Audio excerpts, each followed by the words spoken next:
दोस्तों आज की सबसे बड़ी खबर निकल के आ रही है। समर सिंह हुआ जेल से फरार। जी हाँ दोस्तों, तो आखिर समर सिंह जेल से कैसे फरार हो गया, जो कि इतनी सिक्योरिटी लगने के बावजूद। तो दोस्तों पूरी जानकारी हमारी इस वीडियो में देखने को मिल जाएगा।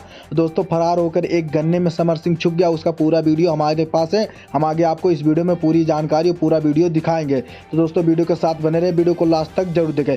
चलिए करते वीडियो को स्टार्ट, देते हैं आपको पूरी डिटेल। दोस्तों हम आपको बता दें कि समर सिंह जेल से कैसे फरार हुआ। जी हाँ दोस्तों, जैसा कि आप सभी को पता होगा कि कोर्ट में इनकी बार बार पेशी हो रही है, लेकिन अभी तक कोई कंफर्म इनके ऊपर कोई कार्रवाई नहीं की गई। तो दोस्तों वहीं पर जब इनको जेल से निकाल कर कोर्ट में ले जाया जा रहा था इनको पेश करने के लिए, तो दोस्तों वहीं पर बीच रास्ते में इन्होंने पुलिस वालों से कहा कि मुझे बाथरूम लगा है, बाथरूम जाना है। तो दोस्तों इस वजह से वहां पर गाड़ी रोकी गई और एक कांस्टेबल उनको बाथरूम कराने नीचे उतरा। जहां दोस्तों गाड़ी से दूध लेकर गया उनको बाथरूम कराने, लेकिन दोस्तों वहीं पर जो कि समर सिंह उस कांस्टेबल से छीना झपटी कर और भागने लगा वहां पर। जी हाँ दोस्तों, एक सामने खेत, गन्ने का खेत था, उस गन्ने में जाकर समर सिंह छुप गया।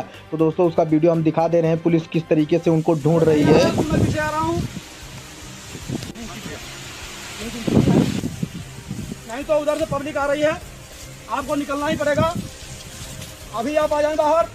दोस्तों आप वीडियो में देख सकते हो गन्ने के खेत में उनको खोजा जा रहा है, लेकिन अभी तक नहीं मिले। और दोस्तों वहीं पर मानना यह है, पुलिस वालों का कहना है कि समर सिंह का इनकाउंटर कर दिया गया, लेकिन दोस्तों वहीं पर अभी समर सिंह का कोई बॉडी नहीं मिला है। तो दोस्तों वहीं पर लग रहा है समर सिंह भागने में कामयाब रहा। जी हाँ दोस्तों, अभी तक उनके तरफ से कोई भी अपडेट नहीं आया कि समर सिंह को पकड़ लिया गया है या उनका इनकाउंटर कर दिया गया है। लेकिन दोस्तों वहीं पर पुलिस वालों का कहना है कि हम लोग इनकाउंटर कर दिए हैं, लेकिन दोस्तों जब तक बॉडी नहीं मिलेगा तब तक कोई सबूत के तौर पर कहा नहीं जा सकता। तो दोस्तों आज का जो भी खबर था सब बता देगा, और दोस्तों जो भी लेटेस्ट खबर आएगा सबसे पहले हमारे चैनल पर देखने को मिल जाएगा। तो दोस्तों आपसे एक रिक्वेस्ट है, जो लोग हमारे चैनल पर नए, हमारे चैनल को सब्सक्राइब कर लें और बेल वाला आइकन दबाकर ऑल पे सेलेक्ट करें, ताकि वीडियो का नोटिफिकेशन सबसे पहले आपको मिल जाए।